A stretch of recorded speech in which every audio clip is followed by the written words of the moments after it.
बंगाल के लोगों ने इस बार इतिहास लिख दिया। देश की राजनीति एक नए मोड़ पर आ गई। और सबसे बड़ी बात, क्या ये सिर्फ चुनावी नतीजे हैं या आने वाले भारत की दिशा तय कर रहे हैं। नमस्कार साथियों, मैं हूं ओपी वशिष्ठ और आप देख रहे हैं रुद्राष्ट्र। आज देश की राजनीति के सबसे बड़े दिन की बात करेंगे। 5 राज्यों के चुनाव नतीजे सामने आ रहे हैं और जो तस्वीर बन रही है वे सिर्फ आंकड़े नहीं हैं, ये एक बहुत बड़ा संदेश है। शाम 6:30 बजे तक जो रुझान सामने आए हैं वह कई मायनों में बहुत ही महत्वपूर्ण है। पश्चिम बंगाल भाजपा जीत की ओर है, तमिलनाडु में टीवीके की बढ़त है, असम में भाजपा, केरल में विपक्ष बाजी मारता हुआ नजर आ रहा है और पुडुचेरी में एनडीए बढ़त लिए हुए है। 5 राज्यों में अब तस्वीर साफ हो रही है, लेकिन सबसे ज्यादा चर्चा अगर कहीं है तो वह है पश्चिम बंगाल की। जब हम ये वीडियो रिकॉर्ड कर रहे हैं उस समय तक आंकड़ों के हिसाब से शाम 6:30 बजे तक बंगाल में बीजेपी बहुत बड़ी बढ़त के साथ आगे दिखाई दे रही है और बहुमत के आंकड़े से काफ़ी ऊपर जाती हुई दिख रही है। दूसरी तरफ टीएमसी काफ़ी पीछे छूट गई है। अब सवाल ये उठता है कि क्या यह वही बंगाल है जहां कुछ समय पहले तक बीजेपी सिर्फ दूसरे नंबर की पार्टी थी। क्या इतना बड़ा बदलाव अचानक हो सकता है? देखिए, अगर हम पिछले कुछ सालों से देखें तो तस्वीर धीरे धीरे बदलती हुई नजर आती है। बीजेपी पहले दूसरे नंबर पर आई, फिर लगातार संगठन को मजबूत किया और इस चुनाव में पूरा जोर झोंक दिया, पूरा जोर लगा दिया। दूसरी तरफ टीएमसी ने भी अपनी पकड़ बनाए रखने की पूरी कोशिश की, लेकिन जिस तरह के रुझान आ रहे हैं वे ममता बनर्जी की बड़ी हार की तरफ संकेत कर रहे हैं। अगर आप मैप पर देखें तो पश्चिम बंगाल के कई हिस्सों में बीजेपी की बढ़त साफ दिखाई दे रही है, खासकर वे इलाके जो असम से जुड़े हैं या फिर बंगाल के अंदरूनी क्षेत्र हैं। जबकि कुछ बॉर्डर वाले और मुस्लिम बहुल इलाकों में टीएमसी अब भी पकड़ बनाए हुए है। यहाँ बीजेपी को संघर्ष करना पड़ रहा है, यानी वोटिंग पैटर्न भी इस बार काफ़ी स्पष्ट दिखाई दे रहा है। जहाँ जहाँ वोट एक दिशा में गए वहाँ वहाँ परिणाम भी उसी हिसाब से बदल गए। सबसे दिलचस्प बात यह है कि ये चुनाव सिर्फ सीटों का नहीं बल्कि रणनीति, संगठन और माहौल का भी था। एक तरफ बीजेपी ने पूरी ताकत झोंक दी। प्रधानमंत्री मोदी, अमित शाह, केंद्रीय नेतृत्व से लेकर योगी आदित्यनाथ, हेमंत बिस्वा शर्मा से लेकर राज्यों के नेताओं कार्यकर्ताओं ने ग्राउंड लेवल तक लगातार काम किया।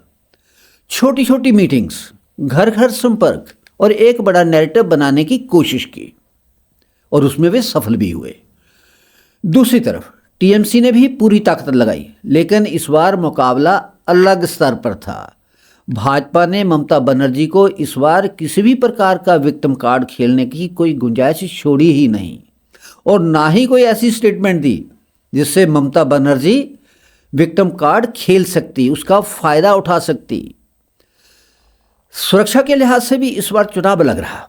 अर्धसैनिक बलों की भारी तैनाती रही ताकि लोग बिना डर के वोट डाल सकें, अपना मत प्रकट कर सकें और इसका असर भी देखने को मिला। लोग बड़ी संख्या में बाहर निकले। अब जैसे जैसे रिजल्ट आगे बढ़ रहे हैं वैसे वैसे आरोप प्रत्यारोप भी शुरू हो चुके हैं। टीएमसी की तरफ से कार्यकर्ताओं को बूथ पर बने रहने के निर्देश दिए गए हैं। कुछ सवाल भी उठाए जा रहे हैं, जैसे कैमरे, काउंटिंग और प्रक्रिया को लेकर। वहीं चुनाव आयोग लगातार ये कह रहा है कि प्रक्रिया पूरी तरह पारदर्शी है और हर शिकायत का जवाब दिया जा रहा है। एक और अहम बात, इस बार चुनाव में माहौल काफ़ी ज़्यादा ध्रुवीकृत था और इसी वजह से चुनाव आयोग ने जीत के बाद जुलूस निकालने पर भी रोक लगा दी ताकि किसी तरह की अशांति ना फैले, किसी तरह की हिंसा ना हो। अगर इस पूरे चुनाव के बड़े कारणों को समझें तो इसमें कई फैक्टर्स दिखते हैं। संगठन की मजबूती, महिलाओं को लेकर किए गए वादे, ग्राउंड लेवल पर काम और सबसे बड़ी बात सुरक्षा तथा अवैध घुसपैठ जैसे मुद्दों के कारण वोटर्स का मूड भी बदला है। कई जगहों पर ऐसा भी देखने को मिला कि जहां पहले एक तरफा माहौल था वहां इस बार मुकाबला पूरी तरह बदल गया। इतिहास की बात करें तो जिस भूमि से जनसंघ की शुरुआत हुई उसी पश्चिम बंगाल में आज पहली बार भाजपा की सरकार बनती दिख रही है, मानो अपने फाउंडर प्रेसिडेंट को वो जीत से श्रद्धांजलि दे रही हो। साथियों, अगर ये नतीजे अंतिम रूप लेते हैं, जिस तरह इस वक्त काउंट में बढ़त बनी हुई है विभिन्न पार्टियों की, तो बंगाल की जनता भाजपा से पूरी उम्मीद लगाए बैठी है कि भाजपा वार्ड लेवल पर काम करेगी, जिसमें उसने कुछ बड़े वादे भी किए हैं, जैसे बंद पड़ी इंडस्ट्री को चालू करना, स्थानीय व्यापार को बढ़ावा देना, बाहर से निवेश लाना और सबसे जरूरी लोगों का विश्वास बनाए रखना, क्योंकि बंगाल की जनता शांति चाहती है, सुरक्षा चाहती है और भाजपा का बंगाल में जीतना पूरे भारत के लिए भी बहुत अहम है, क्योंकि पश्चिम बंगाल से ही पूरे भारत में अवैध घुसपैठ होती है। असम में पहले से ही भाजपा सरकार दोबारा बन रही है, यहाँ से घुसपैठ करना आसान भी नहीं है और अब पश्चिम बंगाल भी मजबूत पकड़ रखेगा अपने सीमावर्ती इलाकों पर, ऐसी बंगाल की जनता को उम्मीद है। तो साथियों, आज के नतीजे सिर्फ एक राज्य की राजनीति नहीं बदल रहे, ये पूरे देश की राजनीतिक समीकरणों तथा सुरक्षा कारणों के लिए महत्वपूर्ण होने वाले हैं। आपकी क्या राय है? हालांकि भाजपा के हैट्रिक तक जमे रहने के रिकॉर्ड्स हमें अलग अलग राज्यों में देखने को मिले हैं।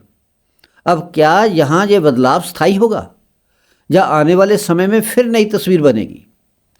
आपकी क्या राय है? नीचे कमेंट में जरूर बताइए। अगर आपको यह विश्लेषण पसंद आया हो तो वीडियो को लाइक करें, चैनल को सब्सक्राइब करें और इस वीडियो को ज़्यादा से ज़्यादा शेयर करें। मिलते हैं अगले वीडियो में एक नए विश्लेषण के साथ। तब तक के लिए धन्यवाद। जय हिंद, जय भारत।